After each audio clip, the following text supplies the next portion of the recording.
You ask Tiger to calculate. This deals with linear inequalities with one unknown.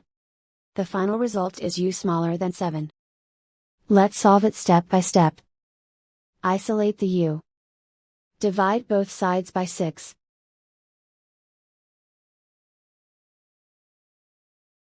Simplify the fraction.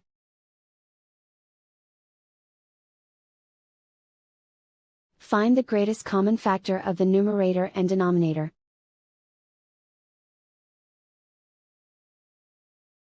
Factor out and cancel the greatest common factor.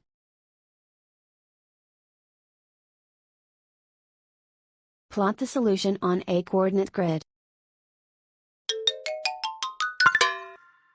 And so the final result is u smaller than 7.